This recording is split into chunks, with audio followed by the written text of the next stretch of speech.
فأنا ناصح لإخواني بالصدع بالحق تبيض وجوههم. السكوت في مسألة الحزبية يضرها، فاصدع بما تؤمر وأعرض عن المشركين. سلامي على دماج ورجالها والشيخ يحيى ودار العلم يا سعد بانيها. عبده ورسوله اللهم صل على محمد عبدك ورسولك وعلى آله وأصحابه أجمعين أما بعد.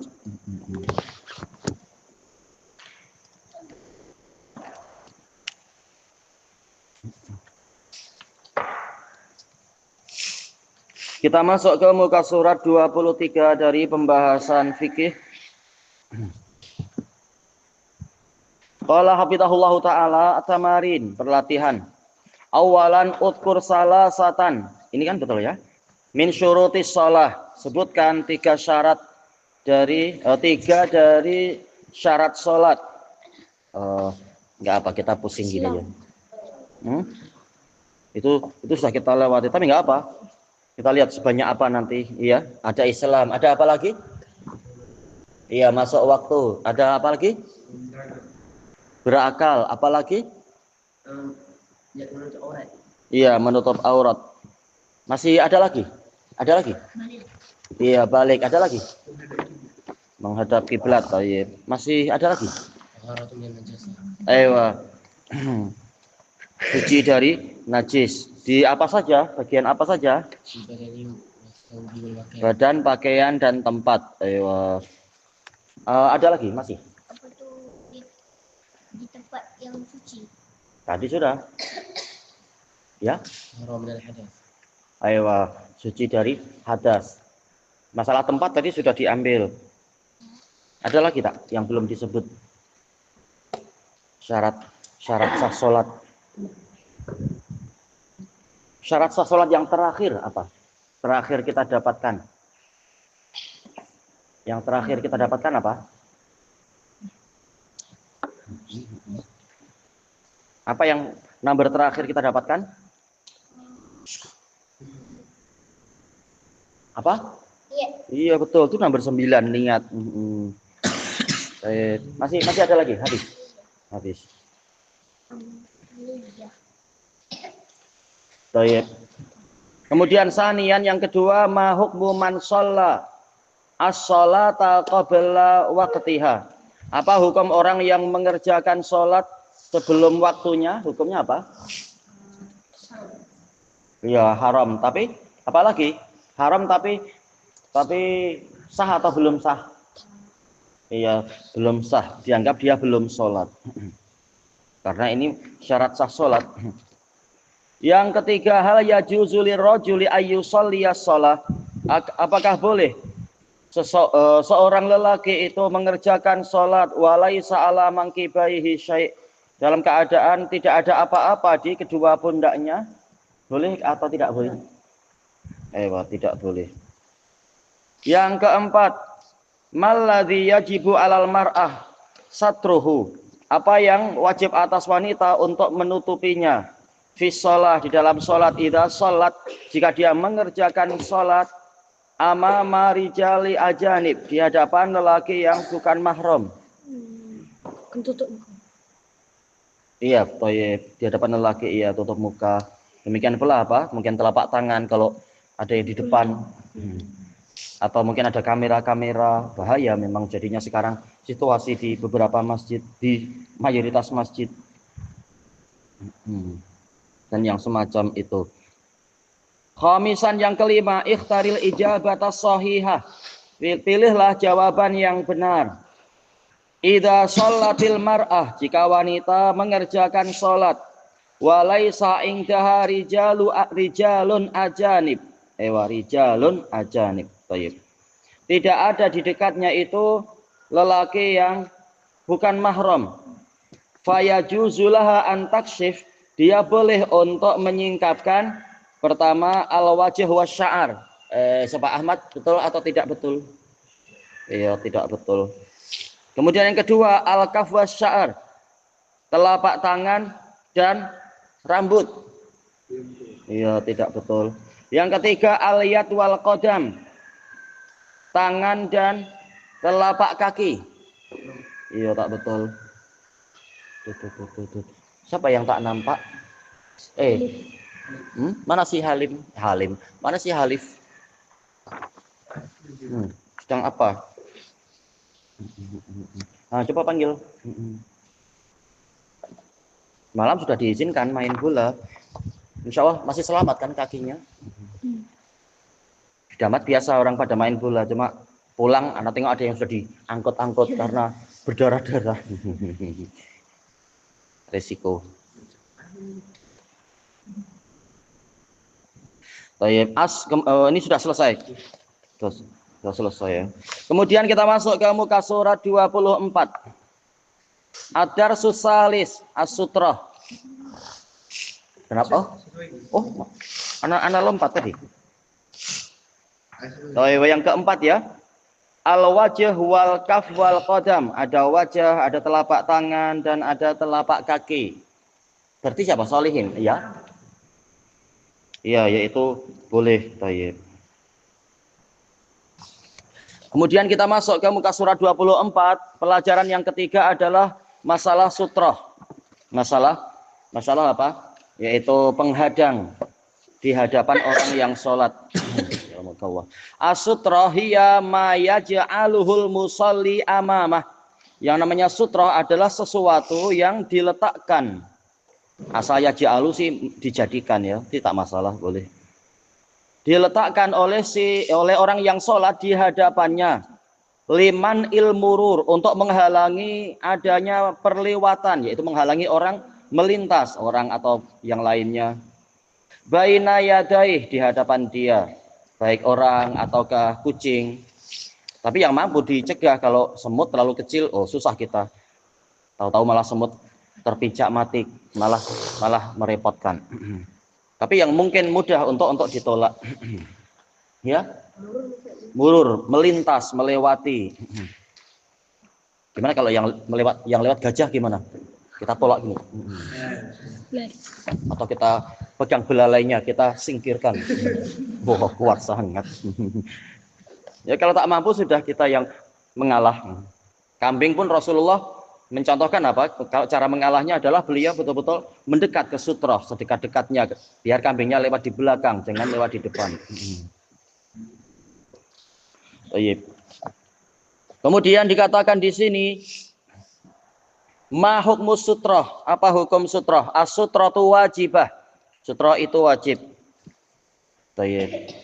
Walaupun jumhur ulama mengatakan sunnah muakkadah, tapi dalil sangat jelas sebenarnya, dalil yang menunjukkan ditekankannya masalah ini. Wa dalilu ala dzalika hadis Ibnu Umar radhiyallahu anhuma. Qala Rasulullah sallallahu alaihi wasallam, la tusalli illa ila sutrah.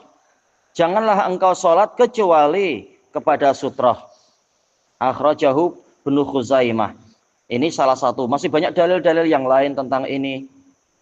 Dan dalil yang pernah Ana sebutkan itu yang diriwayatkan oleh ada Abu Dawud juga ada Al-Baihaqi dan lain-lain, hadisnya sahih. Ya kata usyaitanu salat ahadikum idza lam yakun baina yadahi mithlu muakhiratir rahl. Setan akan memotong salat salah seorang dari kalian apabila di hadapan dia tidak ada sutrah seperti muakhiratir rahl, yaitu yang tingginya satu hasta atau 3/4 hasta. Kalau setan melintas, kita tak mampu menahan karena kita tidak melihat dia. Nabi mampu melihat dia sehingga Nabi mampu untuk mencekiknya dan apa, kita tak mampu. Tapi dengan adanya sutrah, maka Allah Ta'ala Allah melalui nabinya menjamin ini mampu untuk menghadang setan. Menunjukkan ini wajib. Karena tak tahu setiap hari berapa kali setan datang melintas, memotong sholat orang yang cuai terhadap sutroh-sutroh, yang tidak peduli adanya sutroh. Hadis ini sahih, hadis yang diriwayatkan oleh Ibnu Khuzaimah. Kemudian hal hunaka man yustasna, apakah di sana ada orang yang diperkecualikan min ittikhadhis sutroh, dari memakai sutroh, yaitu boleh sholatnya tanpa sutroh. Naam, yustasna al makmumu faqat. Ya, yaitu makmum saja yang diperkecualikan. Bagaimana dengan orang yang masbuk? Imam sudah salam, masing-masing masbuk berdiri sendiri-sendiri sholat. Apakah dia wajib pakai sutroh? Dia sekarang sudah bukan apa? Sudah bukan makmum. Dia sudah sholat sendiri-sendiri. Buktinya masing-masing sholat sendiri-sendiri. Sudah tidak ada imam untuk mereka. Mereka sekedar melengkapi apa yang kurang. Maka kembali ke hukum asal. Setiap orang sholatnya hendaknya mendekat ke sutroh. Ya. Oh ya. Kalau tak salah hadisnya Ibnu Umar juga. Hadis Ibnu Umar. Diriwayatkan oleh Al-Baihaqi dan lain-lain. Hadisnya sahih.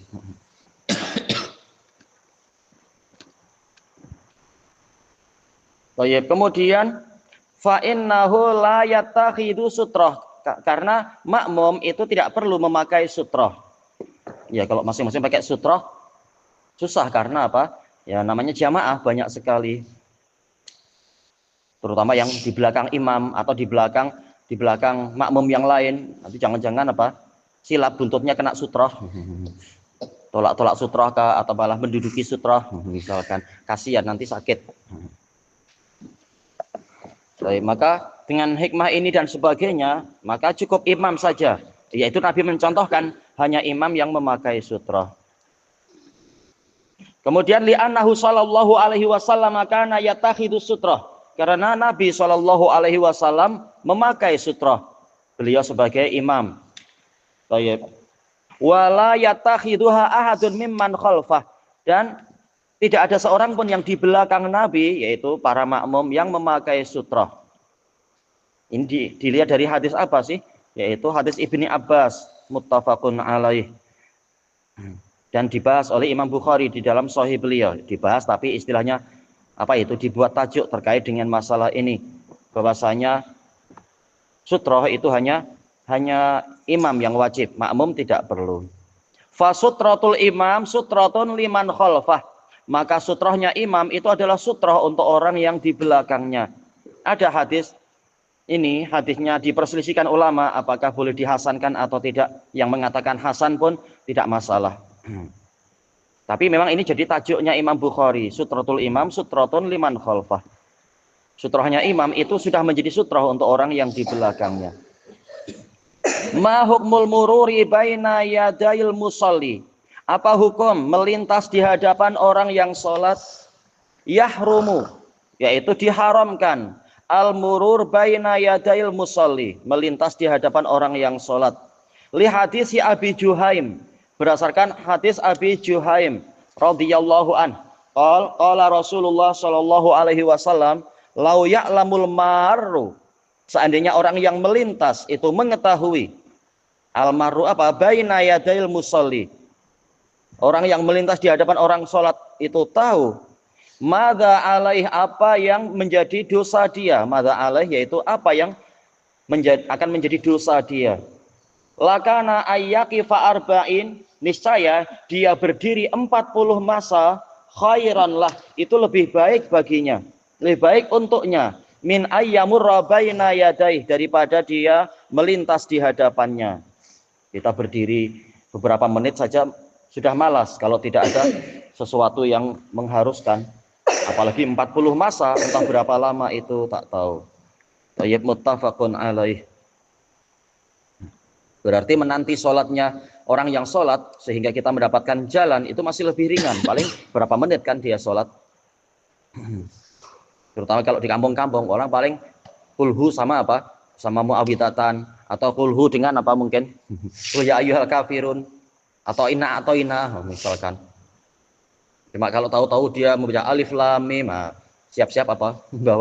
Bawa apa itu, tisu. Menunggu. Kalau baca Al-Baqarah, tapi kalau yang terjadi di Canglun ada yang cuma alif lam mim ruko, ya sudah. Tak jadi peluh. Thayyib. Hal hunaka ahadun yustasna min hadzal hukm? Apakah di sana ada orang yang diperkecualikan dari hukum ini, yaitu boleh melintas di hadapan orang yang sholat? Naam, ya. Yustasna al-maru baina yaday al-ma'mumin, yaitu orang yang melintas di hadapan para makmum itu diperkecualikan. Ya, jangan di hadapan imam, tapi di hadapan para makmum itu boleh. Tentunya bukan untuk main-main ya, tapi mungkin ingin segera keluar untuk apa itu, wudhu lagi kah atau dan sebagainya. Fi sholatil jamaah, dalam sholat jamaah. Fa idza marra ahadun baina yadail makmumin, maka apabila ada seseorang melintas di hadapan makmum, fala ya'sam, maka dia tidak berdosa. Kama ja'a dzalika an Ibnu Abbas radhiyallahu anhuma, sebagaimana itu datang dari Ibnu Abbas radhiyallahu anhuma. Iya, muttafaqun alaih. Tatkala Rasulullah sallallahu alaihi wasallam sedang salat di Mina bersama para sahabat, Ibnu Abbas datang membawa apa di atas atan, yaitu apa, kambing, bukan kambing pula, apa itu, keledai, betina, atan. Nah, kemudian beliau melepaskan, kemudian beliau melintas, dan tak ada seorang pun dari sahabat yang melarang itu. Nah, setelah itu beliau melepaskan keledainya, biar merumput, kemudian dia masuk ke shaf, lihat mana tempat yang kosong. Menunjukkan ini boleh. Tayyib, tamarin, perlatihan. Awalan ma hukmus sutrah. Apa hukum sutrah? Udkur dalilan ala dzalik. Sebutkan dalil tentang itu. Sekarang giliran siapa berarti? Antum atau mobil? Mobil ya. La tusalli illa ila sutrah. Wala tusalli illa ila sutrah. Hadis siapa itu? Ibnu Umar, riwayat Ibnu Khuzaimah. Kemudian yang kedua, sanian, hal yajuzul mururu baina yadail makmumin, apakah boleh melintas di hadapan para makmum? Ya, jawabannya adalah boleh. Yang penting seperlunya, bukan untuk, kadang kalau kanak-kanak kan lari sana lari sini, menyorok. Nah, itu tak boleh, itu mengganggu sholat. Nabi saja beliau tidak rela ketika diberi baju oleh Abu Jaham, diberi baju yang ada motif-motifnya.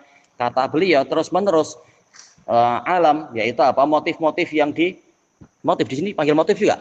Ada corak-corak apalah gitu. Itu mengganggu aku di dalam sholatku. Padahal cuma motif yang diam saja. Bagaimana kalau berupa apa, anak yang lari-lari? Nah, itu tidak boleh. Secukupnya saja, seperlunya. Nah, kemudian kembali ke tempat yang diperlukan, yang diinginkan. Ya? Nah, sebenarnya memang itu jadi makruh karena apa? Terkena hadis tadi. Kalau apa, sajadah yang bergambar-gambar. Tengok apakah biasanya sajadah seperti ini ikut mengganggu? Jelas di zaman Nabi memang mengganggu. Cuma sekarang kita sekedar disedekahi ya sudah, diterima aja. Biasanya untuk para pelajar seperti ini nggak mengganggu kan, pikiran sudah ke tempat lain, tanpa ada itu pun pikiran sudah diganggu, ke pasar lah atau ke apa. Cuma mungkin apa, yang kanak-kanak mungkin yang baru datang, wah akan tengok bunga ini bunga itu, ya memang semakin dia halus itu semakin baik. Cuma sering di pondok-pondok itu, hatta di Damat, tahu-tahu ada yang sedekah, wakaf, tahu-tahu tidak sofi, tidak apa, jernih satu warna, tapi tetap ada aja motif-motifnya. Mau ditolak, kasihan juga. Ya udah, akhirnya para masih terima aja lah. Sudah ada ya terima. Yang mampu bawa senjata sendiri yang polos, baik. Ayo, baik.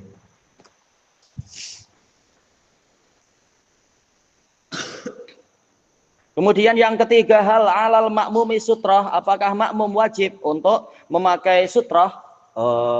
Wajib pakai sutrah tak kalau sholat? Kalau sholat jadi makmum? Iya, tak perlu. Baik. Kemudian yang keempat, akmilil faraghatil atiyah. Lengkapilah tempat-tempat kosong berikut ini. Lau ya'lamu nuqat. Apa itu? Segera cari hadisnya. Lau ya'lamu nuqat baina yaday nuqat. Apa titik-titik yang pertama di situ? Maru Maru. baina yadayhi musalli Yadayil. Baina yadayil musalli.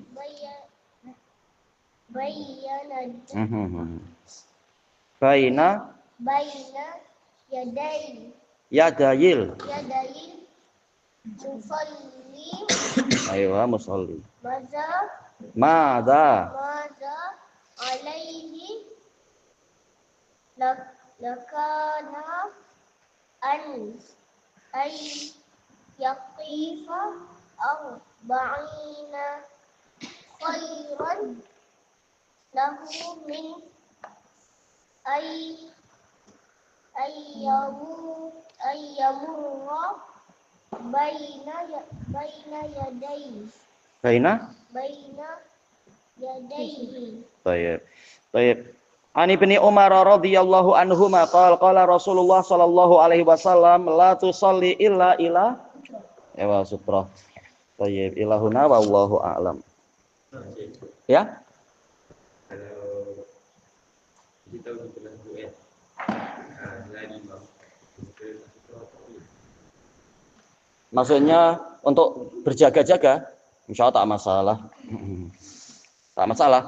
Dulu ditanyakan ke Syekh Yahya, boleh tak untuk ketika kita jadi masbuk, kita dapati oh ini nanti saya harus menambah dan di depan kosong.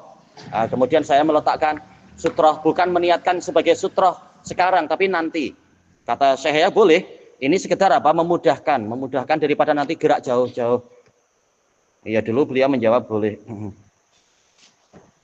Cuma ketika ditanya untuk yang tidak membawa sutroh, nah, kemudian dia dapati ada orang di samping dia, maka dia memilih untuk mundur sedikit.